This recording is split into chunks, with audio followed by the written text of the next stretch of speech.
What comes to mind when the Bible speaks of dragons, mythical fire-breathing creatures, or something much deeper, more dangerous, and more current than it seems at first glance? Well, over the centuries, this symbol has traversed sacred texts, empires, wars, moral crises, and power disputes, being used not as fantasy, but as a powerful language to explain chaos, evil, and the seduction of violence.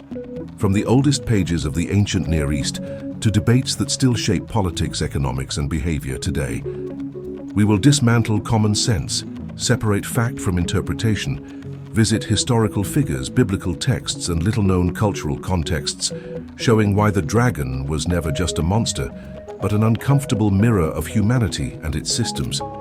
Do we truly understand what the Bible meant by dragons, or are we ignoring a warning that remains valid for our own time?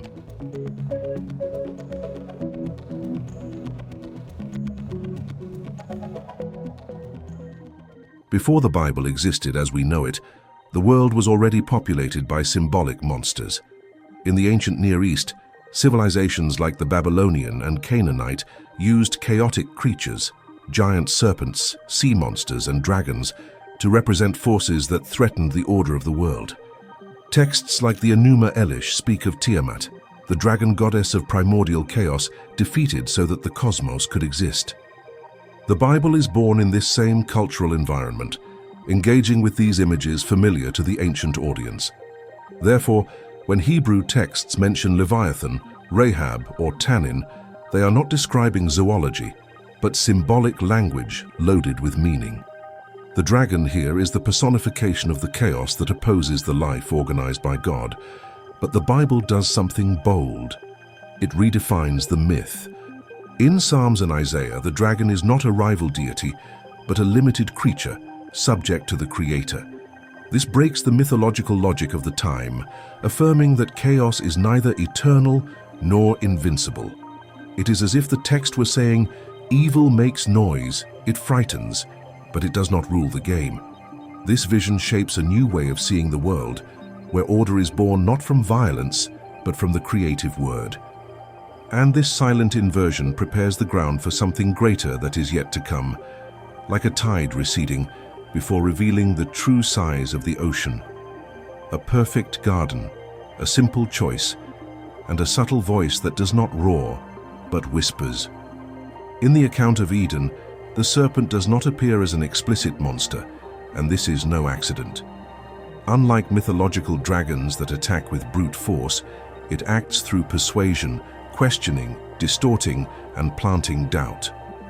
The text of Genesis does not say that the serpent creates evil, but that it manipulates the human desire for autonomy, something profoundly realistic from a psychological point of view.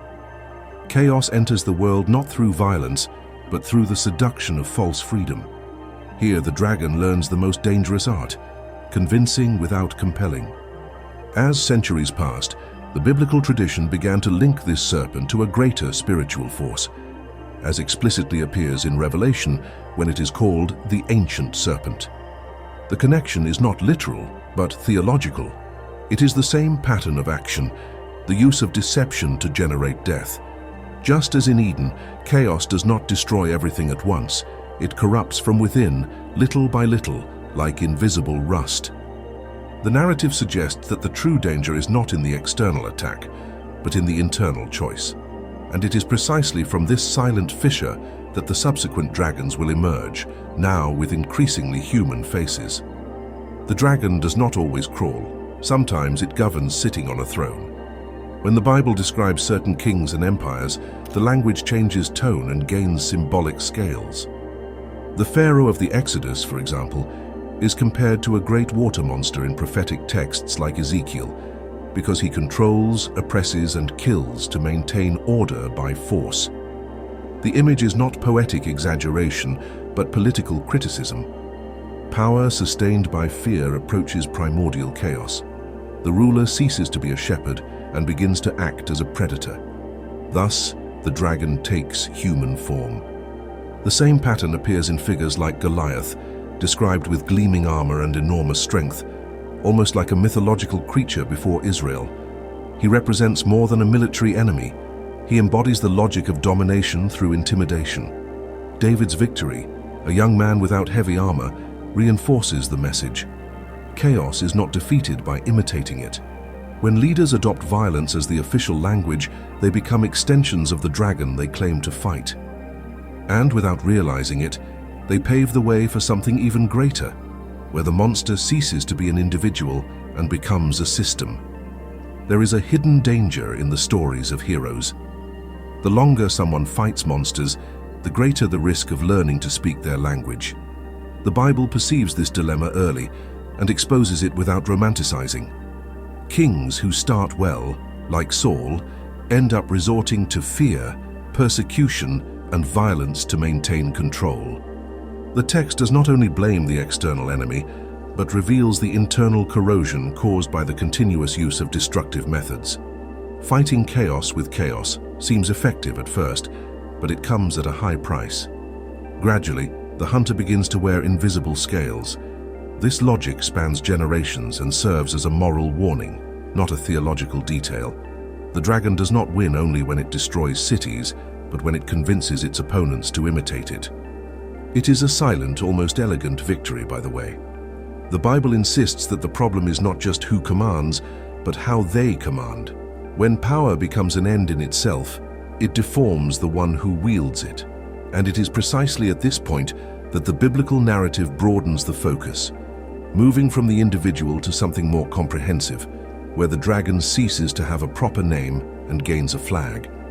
When Daniel dreams, he does not see kings with golden crowns, but creatures emerging from the troubled sea, lions with wings, beasts with iron teeth, monsters difficult even to describe, strange yet familiar images to those living under imperial domination.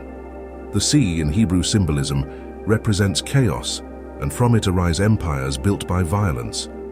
Babylon, Media, Persia, and Greece are not cited as myths, but as real systems that crushed entire peoples.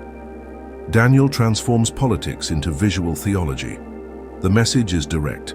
When the nation feeds on blood and fear, it becomes a collective dragon. The most disturbing thing is that these monsters do not depend on a single villain. They survive because thousands participate in the mechanism. Soldiers obey, bureaucrats record, merchants profit, and the dragon breathes.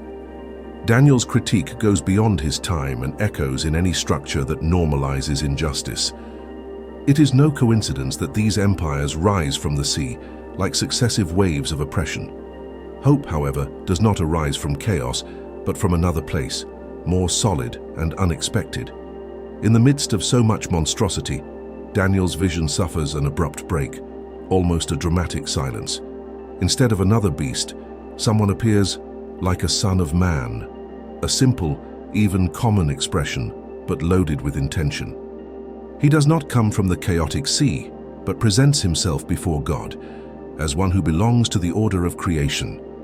He receives authority without conquering by force, power without shedding blood.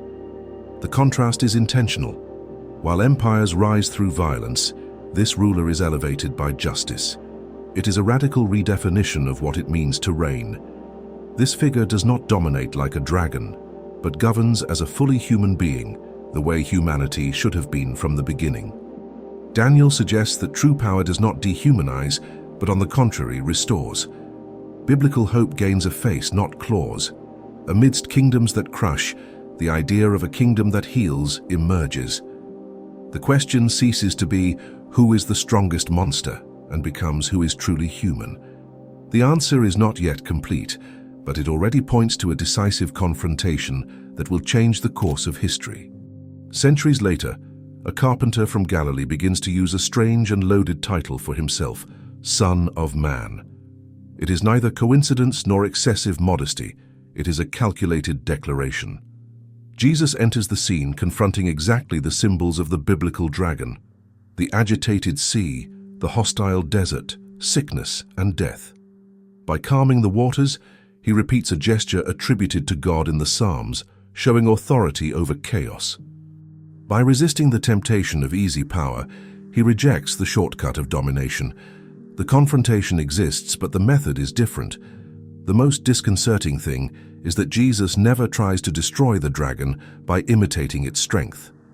When he has a chance to mobilize violence, he retreats. When he could impose himself through fear, he chooses service. In the eyes of the Roman Empire, this sounds like weakness. In the light of the biblical narrative, it is a profound strategy. The dragon expects brutal resistance, not sacrificial love. Every healing, every forgiveness, and every gesture of restoration function as small defeats of chaos. The tension grows because it becomes clear that this way of winning comes at a very high cost. Everything seems to collapse when the cross enters the scene. By any ancient logic, being killed by the empire is proof that the dragon won. However, the biblical narrative turns the tables again. Jesus not only faces death, he enters it, like one who passes through the belly of the beast. Revelation describes the dragon as defeated not by a sword, but by a lamb who was slain and remains standing. It is an intentional, almost provocative paradox. Chaos is defeated from within, not crushed from without. This victory redefines what it means to resist evil in the real world. Instead of reproducing cycles of violence, Jesus calls his followers to break them. It is not passivity, but a different kind of courage, the one that refuses to become what it fights. The dragon still roars in history, in systems, and in human choices, but its sentence has already been announced. The question that remains is not whether chaos exists, but how each person decides to face it. And it is at this point that the ancient image of the dragon ceases to be a distant myth and transforms into an uncomfortable mirror before us. In the end, the dragons of the Bible were never just strange creatures hidden in ancient pages, but a sharp language to speak of the chaos that insists on reappearing in human history, whether in power-hungry leaders, in systems that normalize injustice, or in personal choices that seem small but corrode from within. The biblical narrative does not offer a fantasy of escape, but an honest confrontation. Evil can be seductive, organized, and even efficient, but it is not definitive. The great provocation that remains is simple and uncomfortable at the same time. When chaos manifests today, do we face it in the way of the dragon or in the way of the lamb? Perhaps the answer to this question says much more about the future of the world, and our own, than we imagine.